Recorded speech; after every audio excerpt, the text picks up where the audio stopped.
రైతులు కష్టపడి పండించిన ధాన్యం కొనుగోలు కేంద్రాల్లో పేరుకుపోవడం బాధాకరమన్నారు మాజీ మంత్రి బీఆర్ఎస్ పార్టీ ప్రధాన కార్యదర్శి జీవన్ రెడ్డి. రైతుల సమస్యలను రేవంత్ ప్రభుత్వం పట్టనట్లుగా వివరించడం దురదృష్టకరమన్నారు. తూకం రవాణా గన్ని బ్యాగుల కొరతతో రైతులు తీవ్రంగా ఇబ్బందులు పడుతున్నారని, వెంటనే పంట కొనుగోలు చేసి రైతులకు సహకరించాలని డిమాండ్ చేశారు. ఏదైతుందో చివరికి కళ్ళాలలో పడిగాపులు కాసే పరిస్థితి ఏర్పడటం నిజంగా దురదృష్టకరం అని చెప్పండి.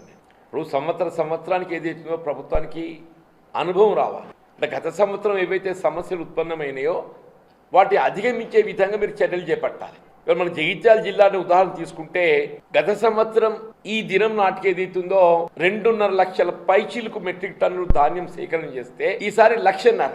అసలు ఏంటిదంటే సమస్య అధికారులు ఎవరు కూడా ఏదైతుందో స్పందన లేకపోవటం. ఇప్పుడు అధిక తూకం అనేది ఒక అంశం. ఇప్పుడు చివరికి రైతు పరిస్థితి ఇట్లయిపోయింది కదా అంటే ఆరంభంలో 40 కిలోల సంచికి 2 కిలోలు అదనపు తూకం అంటే భారంగా భావించింది. ఇప్పుడు 2 కిలోలు పోయింది, 3 కిలోలు దాటింది. అంటే క్వింటల్కు 5 కిలోలు పోతుంది. 5 కిలోలు అంటే ఇంటూ 20 లెక్క పెట్టున్నా 100 రూపాయలే. ఒక 25 క్వింటల్ దిగుబడి లెక్కించుకుంటే ప్రతి ఎకరా మీద రైతు ఏదైతుందో అదనపు తూకం పేరు మీద 2500 రూపాయలు నష్టపోతుంది. 2500 రూపాయలు నష్టపోతుంది అంటున్నాయి. మళ్ళీ కళ్ళాలలో పడిగాపులు కాసుడు. ఇప్పుడు తూకం లేదు, రవాణా లేదు, మిల్లులలో దిగుబడి లేదు. నేను రాయకల్ మండలం ఇవాళ పీర్పు మండలం పోయేస్తే లారీలు కనుమరుగైన ట్రాక్టర్లు కనబడుతున్నాయి. ఇప్పుడు రైతుకు తూకం వేయాలంటే గన్నీ బ్యాగ్ అందుబాటులో లేదు. తూకం వేసే ధాన్యం రవాణా చేయబడాలంటే ఎవరి వాళ్ళు ట్రాక్టర్లు పెట్టుకుని వాళ్ళే తరలించుకోవాలి పరిస్థితి అక్కడికి వచ్చిందా. నేను యాగా మొన్న రేవంత్ రెడ్డి గారు ఏదో టెలికాన్ఫరెన్స్ వీడియో కాన్ఫరెన్స్ రివ్యూ చేసింది కలెక్టర్లతో.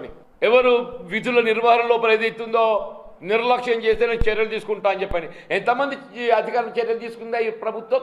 రోజు పత్రికలు గమనిస్తావా, మేము చివరి ధాన్యం గింజ వరకు కొనుగోలు చేస్తాం. ఇంతవరకు కొనుగోలు చేసేది 1/3, ఇంకా 2/3 నీ కళ్ళల్లో ఉన్నది. కాలం నెత్తి మీదకి వస్తున్నది.